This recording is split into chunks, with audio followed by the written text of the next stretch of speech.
Good afternoon, all. My name is Ian Weir, and I'm sorry I can't be with you live for your recovery sessions this Saturday. My expertise is fundamentally in bushfire, and so I'll be talking about those of you, principally addressing issues for those of you that are looking to rebuild after the storms of July last year, or need to retrofit your existing houses to make them more bushfire resilient. Or perhaps you've recently moved to the area and you might be looking at building a new home for bushfire compliance. So I'm going to be presenting a PowerPoint presentation with a lot of images. So get comfortable, and I'll be talking for around about 30 minutes, and I'm sure the Yarra Ranges Council will be able to make this video accessible for you if you miss anything critical. So let me share my screen, and we'll go to the PowerPoint. So I'm talking to you today as a representative both of QT, where I am a research architect and educator in landscape architecture, and also as the director of Weir Architecture and Design. I've been working for around 25 years in the bushfire design space. So I've got a fair bit of experience. I think I'm one of the few architects in Australia that only do bushfire related projects. I own property myself in a highly bushfire prone and also biodiverse landscape in southern WA. I'm actually a co-author of the current version of the Australian standard AS3959, which some of you may have heard of. That's the standard which has the methodology for the bushfire attack level assessments, which I'll be talking about a little later on. I'm a founding member of the Bushfire Building Council of Australia, which was initiated around about 10 years ago. I provide a lot of advice to individuals and members of the Australian Institute of Architects. And of course, I've designed homes right across the country, including those for Black Saturday and Black Summer survivors. I'm going to be talking about how houses are lost to bushfire. Hopefully I'll be helping you sort of read through a lot of the myths and become a bit more objective in this area. I'll address some of the key terminology and, of course, present some examples of some great houses, most of them designed by other people that give me inspiration. And I think a key thing that you'll be interested in is how we can reduce cost. And I'll be finishing on the first principles. What are the first principles in this space? Let's not get caught up in all the minutiae of what standards are asking for. Let's keep our eyes on the first principles. Now, speaking of our eyes can really deceive us. And I've got two photographs here, and one is showing a house completely destroyed on the left, and one is showing a house completely untouched on the right. Now, you'd think, okay, the image on the left is a typical house destroyed in bushfire. That's what we typically see in the media, see down the streets, and some of you have no doubt experienced bushfire yourselves. The image on the right, we would say, oh, that's just a moderate fire. Actually, the inverse of all of those preconceptions is true. The house on the left didn't experience bushfire at all. It only experienced ember attack, and the embers ignited the house, and then the house actually ignited the trees around it. You can see the grass fields in the background. This is a house lost during the Black Saturday fires, but the house ignited the bush, because like most houses in bushfire-prone areas, it was actually destroyed via ignitions from sparks and embers, and it never actually experienced flame contact directly in that ignition period where it was trying to burn itself to the ground, which it successfully did. The house on the right was subject to pretty intense fires in Black Summer, but of course was designed for bushfires, following all the first principles of bushfire. A really wonderful house that I'll be talking about later on. Absolutely untouched, just a little bit of high density timber, like spotted gum decks, was charred a bit, otherwise completely untouched, whereas the landscape virtually completely incinerated. So the opposite intensity of fire to the image on the left, and the opposite demonstration of resilience. Same materials pretty much in the builds, except for no timber used in the framing of the house on the right. So this is what we see, but we've got to remember that this is the result of a structural fire that can go for many hours. A structural fire ignited by embers, which can come from many kilometres from the fire front. Fires are generally really quick, minutes to, just 3 or 4 or 5 minutes, maybe half an hour maximum. A structural fire could go for many hours. So you would actually have the same result here with this photo if you left, if you knocked the bar heater over, or you were smoking in bed, or one of those horrible events that happen when houses burn down. So it's exactly the same photograph without a bushfire. So we just need to remind ourselves that that's really what we're seeing when we see these images. Now here's a row of houses, most of which were completely destroyed in Black Summer fires. The house on the very end, closest to the photographer, was designed for Bell flame zone conditions, Now, the actual impact that house received was actually from the houses next door burning, not from a bushfire itself. So the greatest impact that these houses had that were destroyed in the fire were from their neighbouring houses being on fire, and those neighbouring houses actually being ignited again by embers. So no actual bushfire was present at the time of the ignition of these houses. So we look at this Bell flame zone house closest to the photographer. It didn't actually experience Bell flame zone conditions, but it did experience some pretty intense conditions from the neighbouring house being on fire. So just to remind ourselves again, 90% of fires occur from ignition from embers. The other 10% from house-to-house ignition, and then ultimately radiant heat and flame contact. So house-to-house ignition is really where we lose most of our houses in the world, not just in Australia, but certainly in places like California, where they build typically a lot less resilient homes to what we build in Australia. And we can lose an entire suburb in a day in some of these regions in California, where only the houses on the immediately adjacent, the bushland, were impacted by a bushfire, and then all the other houses were ignited in kind of a domino effect from the houses being on fire, in the neighbouring houses being on fire. So here's 2,700 homes lost in one day. Now, it took us a couple of weeks to lose that many houses in Black Summer in 2019, 2020. So house-to-house ignition is significant. So let's talk about, if embers are destroying 90% of homes, how are they doing it? So we look at a house like this and we go, well, no brainer. Of course, this is going to burn down even with embers.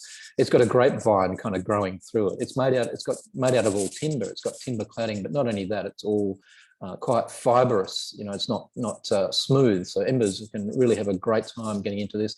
It's not maintained. There's going to be a lot of gaps in the roof space. Even though the roof mightn't leak, it would still let embers in. They only need 2 millimetre gap and they can come in.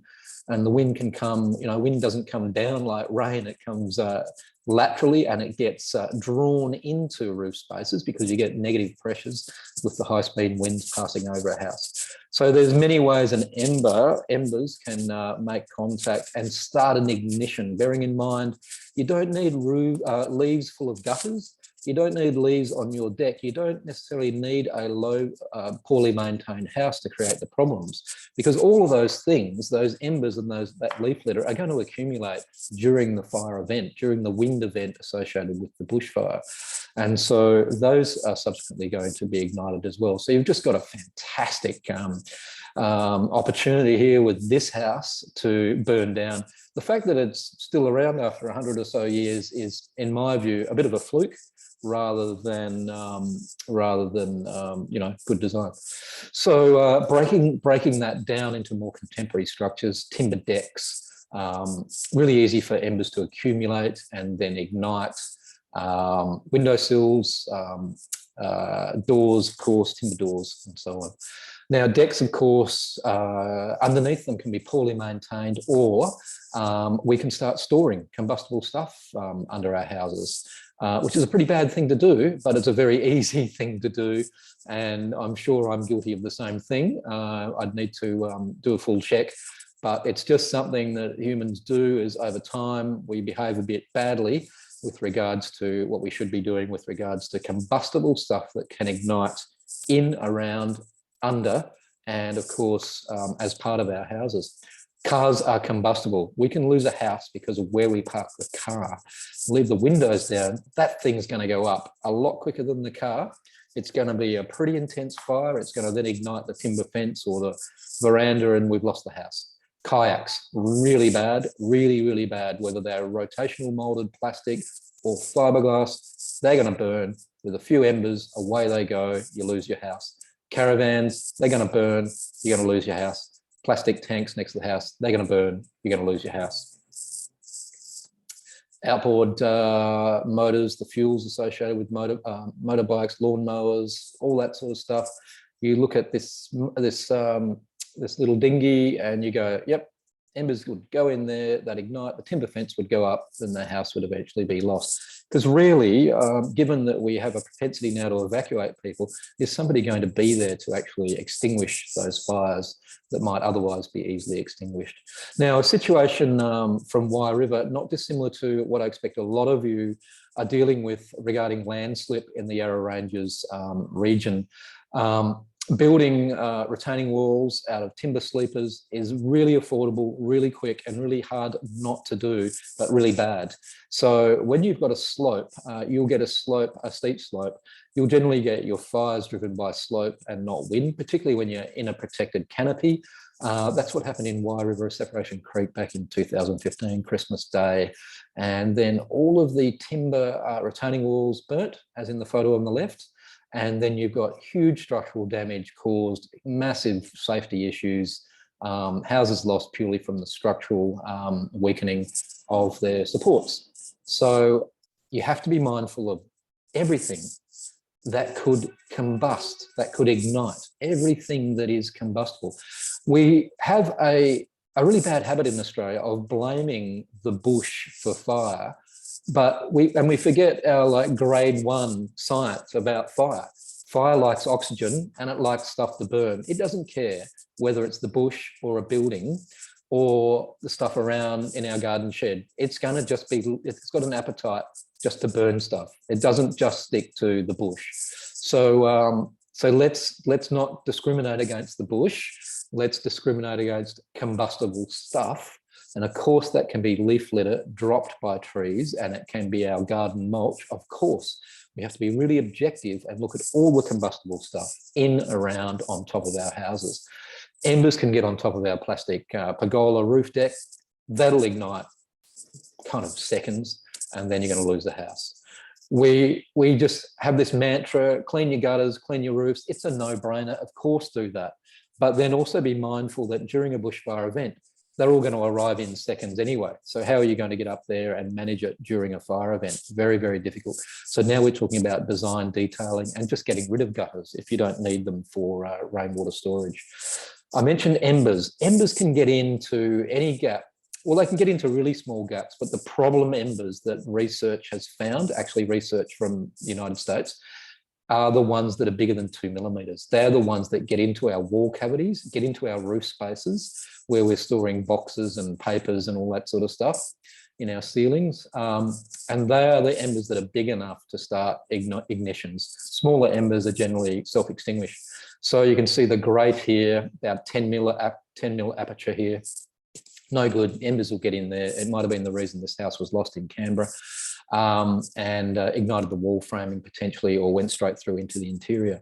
So we've talked a lot about embers, but BAL assessments are all about radiant heat. All of the BAL numbers that some of you might be familiar with, BAL 12.5, 19, 29, 40, are all radiant heat numbers. And none of the things I've talked about so far have been actually radiant heat. They've just been embers. So radiant heat, when it does get up high, can ignite timber. So even BAL 29, certainly BAL 40 can ignite timber framing without any sparks being present, generally within a few seconds. So high BALs and low density timbers are bad, but also glass, unprotected glass, particularly standard glazing, is bad. It'll crack and then let embers in, and then you've got your furniture inside on fire. So key terminology, BALs. Okay, it's kind of a mantra. It's a term that's kind of right across Australia now. It means bushfire attack level. And as I mentioned, there are all these numbers, but they're principally measurements of radiant heat. BAL 40 is 40 kilowatts per square metre of radiant heat. So let's just park that for a second. Now let's talk about the fire danger index that some of you, well, all of you should be familiar with, this roadside warning sign. And we see low to moderate, high, very high, severe, extreme and catastrophic on our road warning sign, but we don't actually see the numbers that relate to that. But these here are the numbers that relate to that. Now in the Yarra ranges, unless you're getting up really high into the alpine regions, you're going to be designing houses, that's mandated in your state, for catastrophic conditions at 100. So you know that when the roadside warning sign gets up to catastrophic, that's what your house is designed for. Now, the reason I make a point about this is when you get up to catastrophic conditions, you've got ignitability really going up to the extremes. So you can't get catastrophic conditions without dryness in the greater landscape. The fire danger index is not just a factor of how hot it is on the day, how high speed the winds are on the day. It's a factor of the overall landscape dryness, the soil dryness, the moisture in the vegetation and in the timber. So you can imagine that if you've got pine veranda posts, they are also going to be very, very, very, very dry when you get catastrophic conditions, because to get catastrophic conditions, there's a ramping up of dryness or a ramping down of moisture over many months. So we've generally got drought conditions, excuse me, when we get up to catastrophic conditions. So you can start to appreciate how quickly embers could ignite your mulch, your leaf litter, your decks, and your veranda posts in catastrophic conditions. So we've just got dryness and combustibility combined, and then you add embers to that, potentially coming from many kilometres away, and you start to get what you might otherwise consider indiscriminate kind of ignitions. But really it's just science, right? So that's the roadside warning sign. Now, as I mentioned, in Victoria, generally, we're designing for catastrophic conditions. Great. In Queensland, this is a chart from AS3959, we only design houses for 40. So we only design houses for very high fires, which is a bit of a problem we've got in Queensland because we can actually have catastrophic conditions. So you're legislated to design the most resilient homes in Victoria. That's a good thing because you get those conditions. Now, to understand the fire danger index, you don't need to wait to drive past a roadside warning sign. You can Google it. You can Google it right now and just Google fire danger index, the BOM. This is something I did when I recently gave a presentation to the SARS field. This was their fire danger index on the day of my presentation. So you can get that, a daily update of the fire danger index to know what's happening. So don't be passive in this space. If you're operating a short-term accommodation facility, you might consider not operating it during catastrophic conditions, for example, or even extreme conditions, because we need to modify our habits in this space so that we're operating and behaving accordingly, and we can trigger how other people that we're responsible for, how they behave. So catastrophic conditions, this is showing the BOM map for Queensland when we had catastrophic conditions in November a couple of years ago. in Queensland when we're only designing houses for very high here. So here's the bushfire attack level assessment aspect of AS 3959. I'm not going to get bogged down in this. I want to show you something I'm quite proud of, which I'm hoping that many of you will find really good news. Now, I consider myself fundamentally a conservationist and then an architect second. I like to design houses that have the most intimate connection to nature as possible. And because of that desire, I've had to really get my head around the bushfire regulations right across the country. And so that is why I became an author of AS 3959, a co-author. And I had this statement at the top here put into the current standard. We don't assess up to the drip line of trees or a tree trunk when we do a BAL assessment. We assess up to where the unmanaged fuel is. So this is where all the leaf litter drops. It might be where a fence is. And on the other side of that, we can't manage. We can't rake up all the leaves. We can't strip out the understory of shrubbery and so on. So that's where we measure BALs to. So what this means is that we can keep really significant mature trees reasonably close to a house. Now, this is notwithstanding the tree strike scenario that most of you, if not all, are more familiar with than most people in this country. But the tree strike scenario is not intrinsically linked to BAL assessments. So we can have trees within an area, you know, they can certainly be within range of falling on a house and not be assessed, as in not be assessed in the BAL assessment. Okay, so trees and their canopy are not considered fuel in AS 3959 BAL assessment methodology. I'll say that again, trees and their canopy are not assessed. What is assessed is the stuff the trees drop. So when we talk about classifying a forest or a woodland and the fuel loads associated with them, we're talking about the stuff that is the available fuel for a fire, which is not the canopy, it's the understory up to about 2 meters from ground level and the leaf litter on the ground and everything down to basically mineral earth. All of that stuff is fuel for a fire front. Certainly the trees and the canopy can burn, but generally not during a fire front. We're designing for a fire front, not for, you know, a significant forest fire. So here's my version of this diagram, just to clearly demonstrate in diagramming form what I'm saying here. Now, the importance of this is not just about conservation. It's actually about improving the potential for your house to resist fire. Now, why would a tree right there, close to the house, improve your house's chance to survive fire? Well, it's going to be an ember shield, right? Especially smooth trunked eucalypts with a significant canopy, a fantastic ember shield. So they're going to reduce the ember impact on your house. They're going to ameliorate the high impact of wind. None of our standards, none of our legislation in Australia accounts for the high-speed winds associated with bushfire events. So it's an undefined research, but the CSIRO top researchers will tell you we need wind protection around houses. Keep the trees as close as possible to the house to ameliorate the impacts of high-speed winds. And third, and I consider this the most important one, it keeps the landscape immediately around your house moist. You're creating a moist microclimate around the house. So the localized fire danger index around your house would invariably be lower than the greater landscape fire danger index in real terms. You'll have better soil moisture and your combustibles that the house is made out of and around the house will be less dry during high fire danger events. Okay, so what are these radiant heat measures? 29, 40 and so on. Well, 1 kilowatt of radiant heat is about what you'd feel out on the beach in the middle of the day on your skin. Now, you know that you couldn't sit there for a couple of hours without being in pain, right? It's just not good.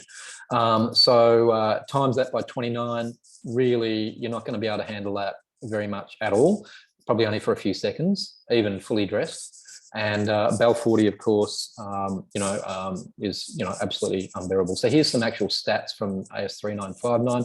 You only need 4 kilowatts to have pain within 10 seconds, 42 kilowatts, which is Bell 40, you're going to ignite cotton fabric within 5 seconds. So this is, of course, you're not going to be there. You're going to be inside the house if you're trapped, because a house is generally great at protecting against radiant heat. So you're not going to be out there in those conditions. But this is just to give an idea of the relationship between these abstract numbers of 29 and 40 and so on, and what it does to certain materials. So 45 kilowatts per square metre of radiant heat will ignite, say, your treated pine decking within 20 seconds without any embers. Okay, so it just the heat. Okay, so like putting something in the oven way too hot, paper, for example, and it'll burn. So we tend to lose most of our houses between Bell 19 and 40 actually from embers rather than fire. So what should we do?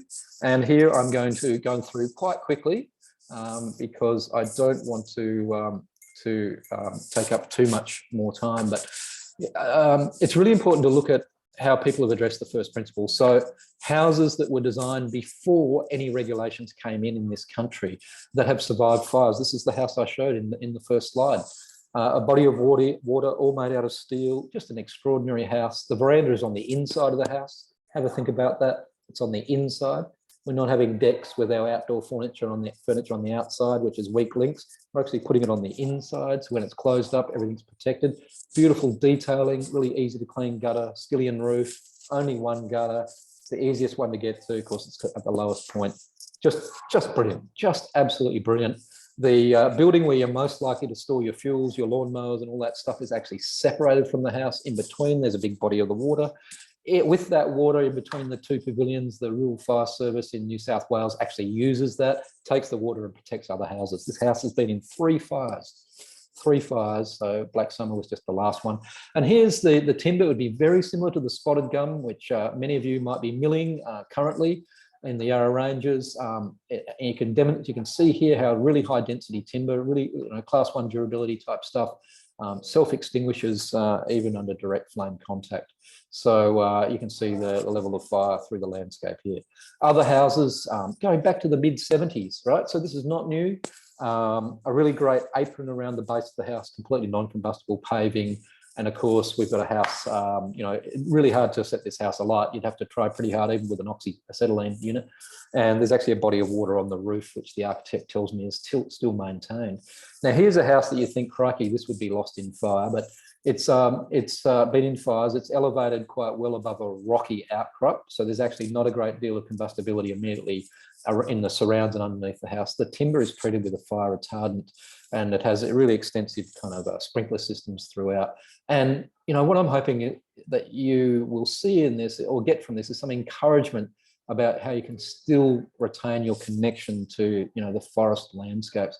Now we're going to a house recently bought by Natalie Portman, of all people, in California, built in the late 90s. So it mightn't appeal to everybody, but designed with bushfire, but also connectivity to landscape as the 2 founding principles of the design. So really high bushfire prone area and also very subject to landslip. So this is the Toro Canyon area north of Los Angeles, where many people lost their lives from landslip not so long after the bushfires a few years ago there. And we tend to find this pattern quite repeated with significant bushfires around the world, where you get significant rain events very soon after bushfires.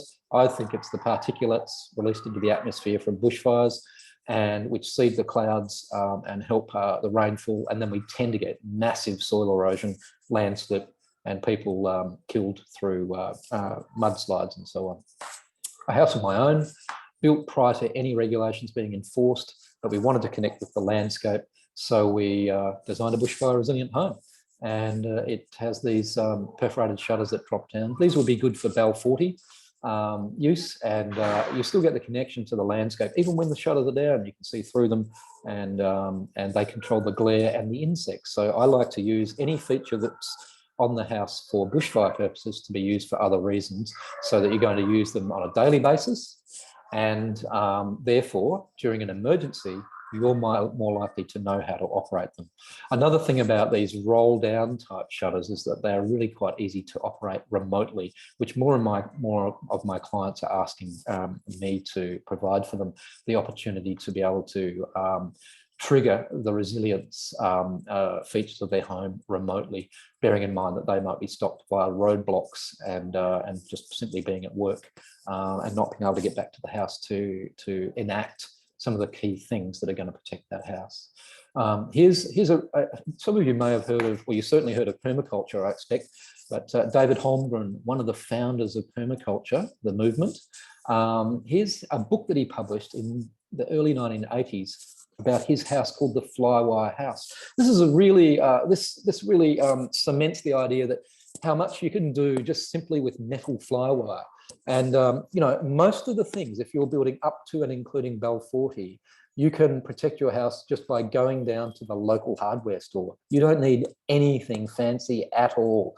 Metal mesh will do a lot to meeting the requirements of Bell 40. So off to Bunnings, Mitre 10, wherever it is, your local hardware store will have pretty much everything you'll need, including all the seals and everything for Bell 40 and lower homes.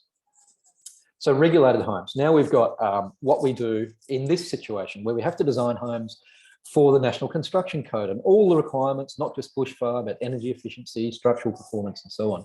Now, a key point I want to bring across here is that AS 3959 is in Victoria the standard that we use for the BAL assessments, but you don't have to use that standard to build your house to. You have to comply with the BAL assessment, but there are many ways of building a home to comply with the BAL assessment.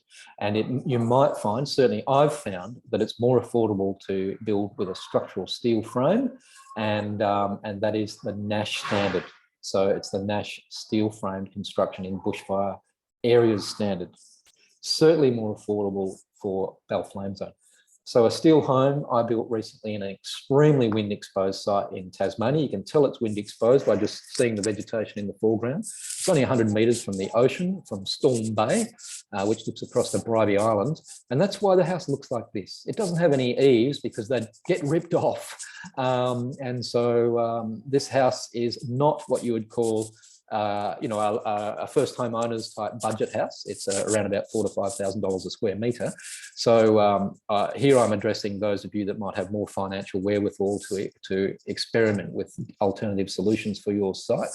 And so you just need to think really broad-mindedly about your design. A lot of you that have lost your homes, you probably need to be really rethinking whether you want to or should be reproducing that design. Think about really the first principles and really what you're trying to achieve, rather than just simply going the path of least resistance, as in trying to replicate exactly what you had before. So this house has actually got a steel frame and it's got cladding that's incredibly low maintenance. You might notice, well, it's smooth, right? Well, it's ribbed, but it's smooth. It doesn't have any fixings. So all the fixings are actually disguised underneath, and it's clipped on effectively with a really, you know, it handles high-speed winds. The roof is the same.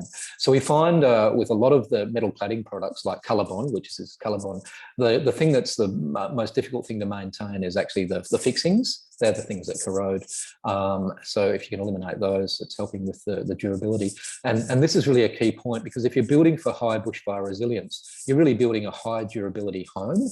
And, you know, I like to think that, or, you know, one of my sort of sayings is that bushfire is just an accelerated weathering event. So if you're building a Bell 40 or flame zone house in particular, you're actually building yourself a really low maintenance home. And you may or may not ever get a bushfire, but you're always going to have general weathering. And so certainly with Colorbond products, unless they're exposed to direct flame contact, you know, it's just an extraordinary product. It's so resilient. So this gives you an idea of the setting of that particular house and the kind of transparency that we were able to achieve. And keep the trees on the lee side of the house. So we've actually got a really nice courtyard. This is one of my own houses on a site that I bought as a research site to investigate how I could protect the significant vegetation. It's really, really important botanically, the vegetation. So I wanted to keep it, quite simply. And so this is a really small structure made out of something quite equivalent to spotted gum. So it's Yarra, West Australian Yarra. And so that's the framing, which is pretty good for bushfire resilience. And then I've clad it with basically a kind of a shuttering system around the whole perimeter. And I've opened up 50% of the wall area as apertures. So this is how I'm getting all the connectivity. This thing closes down into a little box, but it opens up and has this wonderful connection to the landscape. Now, behind some of these shutters, there's nothing. Behind others, there's just fly screen. And then behind some others, again, there's glass. So you don't need to be thinking of your shutters protecting a window or a door system. They could just be protecting just a raw opening.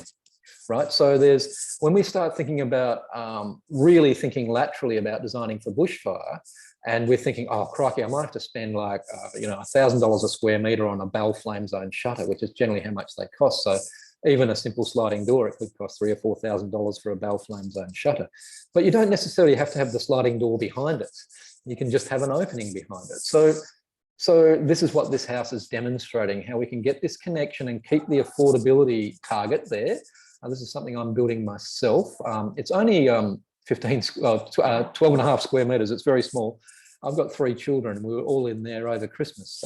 Obviously, it was a bit of a challenge, but, think small as well, because, if we've only got so much insurance payout for our home and we have to comply with the regulations, don't get sidetracked by the fact that you've got the bushfire regulations, because in most instances it's actually all the other requirements that you have to build to the National Construction Code, otherwise known as the Building Code of Australia, like energy efficiency, that are more likely to impact on costs than meeting the bushfire requirements. Remembering that for Bell 40 and down, you can just go to Bunnings for those elements.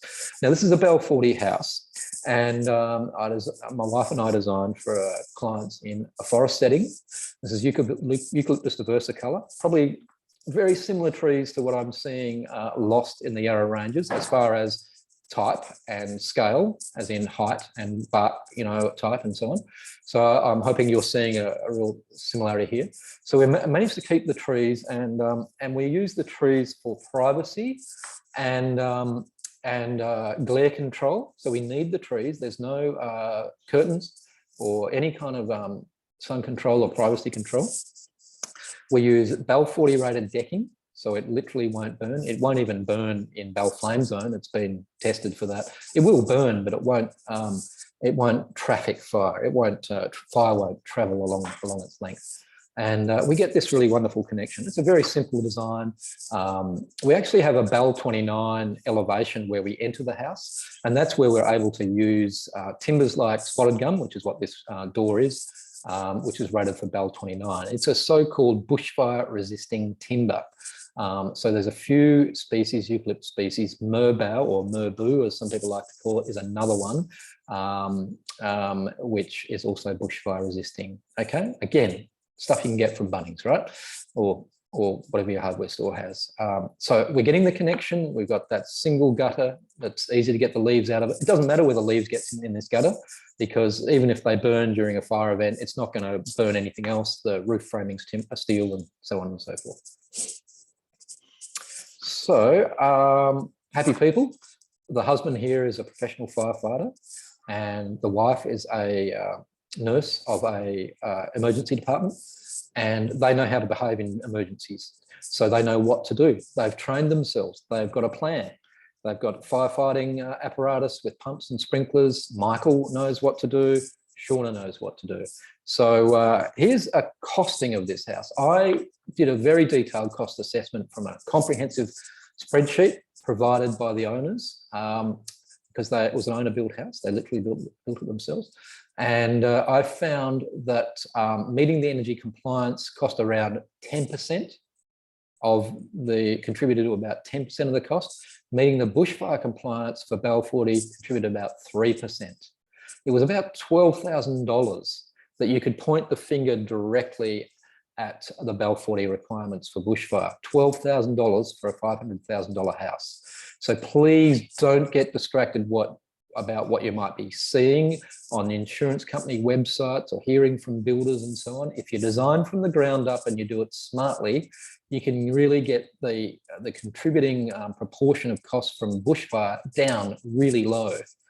Okay, so if this was a Bell Flame Zone house, I reckon it would have been more like 10%, so more like 50% for the bushfire. But still not 50,000, sorry, still a lot less than what I'm imagining a lot of you have heard.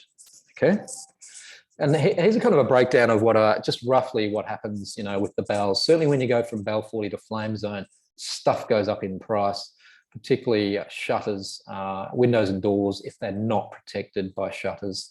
Roof systems, roofs get a lot of exposure during bushfire, understandably. And I've got a comparison here. The steel roof from the Nash standard is a lot cheaper to build than the AS 3951. If you're building slab on ground, well, I guess you're quite fortunate, and the Yarra Valley, that's, I guess, a rarity.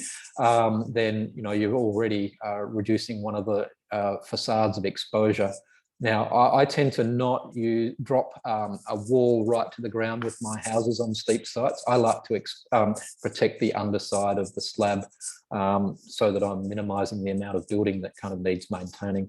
So some other Flame Zone houses, and here we've got, this is a recent house in New South Wales, the extreme of actually trees going through the roof, and it's Flame Zone. And here we've got a situation a little bit like the Yarra Ranges, where trees are heavily protected and the biota associated with them, fauna, not just flora. One thing to understand, though, for those of you building in any bushfire to any bell, particularly Bell Flame Zone, if you do experience Flame Zone conditions, then a significant part of the house would need to be replaced. Okay, so we're not designing something that's, you know, 100% resilient to a home. We shouldn't be starting off with this type of typology of house. This is my view, because these houses are really expensive to make bushfire resilient. If we're starting off with a Hamptons sort of idea, or even a Federation style house, they take a lot of protecting. Those kind of geometries take a lot of protecting. Whereas houses like this using rammed earth, which is not cheap, but it's a really available material. It hasn't been subjected to the pandemic related price rises. Extraordinary product in bushfire, and it actually gets better with fire. So, you know, that's obviously not a wall you'd need to pull down after even Flame Zone conditions. So I'm just showing these by other architects to give you a more of an appreciation for how open a house could be. And some of these are on the high end of the cost spectrum, and then this one's at the low end using a fibre cement sheet. This is a house in one of the third slides I showed, that was affected by Black Summer, where the houses were burnt down next door to it. It doesn't look so appealing from this elevation. So there it is during Black Summer. But then when you see how the shutters retract right up into the veranda roof space, that you can start to have these nice deck areas and the connectivity to the forest. So I've worked with a modular home builder to get some of my designs into the much more, let's call it, affordable space, closer to what a non-bell exposed house would be. And this is what these houses sort of look like. So they're based on this house, and they're called the veranda firehouse. So we have to be mindful, I'm just coming to the last couple of slides here. What is it that we're ultimately trying to achieve? We're not trying to achieve bushfire compliance. We're not trying to achieve all these other things like energy efficiency. We're trying to achieve a quality of life. We've got to keep our eye on that prize, and we have to be active in this space. If you get a Bell assessment that you're a bit curious about, get another one. Be active in this space. Get familiar with these standards. You need to go on a learning curve. I appreciate that many of you are still in a post-traumatic state, and you've got many other issues to deal with, whether they be financial. You've got a befuddling mix of different opinions on things, whether that be an arborist report on a tree, or a geotech consultant's report on your landslip, or the local government's view on bushfire, or the CFA, or whatever. So you need to be really proactive in this space. I've found with my own skin in the game, building my own houses, trying to achieve my own quality of life in these extraordinary landscapes, that's what I've had to do. And I'm hoping that I've been able to help you today sort of navigate and be a bit more motivated and feel a bit more positive about these things. So the key principles are here are: understand rising FDIs, they increase in ignitability. Understand that combustible stuff burns. Let's not get fixated on the bush. Let's get fixated on combustible stuff. And you've got to design your habits, okay? Habits, habitation. It's one and the same. And what I will do, rather than go through these, is I will separate these slides and provide them to Linda from the community recovery, your community recovery coordinator, so she can go through these. So you can see how you can protect your existing house from embers and so on. And then the next principles for new builds. I've touched on a lot of these points during my talk today, but just be mindful that houses can be protected from bushfire, and you can have that connectivity. And bushfire is an accelerated weathering event, so building to bushfire resilience is a good thing, generally speaking. Now, please reach out to me via my QUT email address if you've got some key questions that you are keeping you awake at night. Email me and I'll respond as soon as I can. Thank you very much.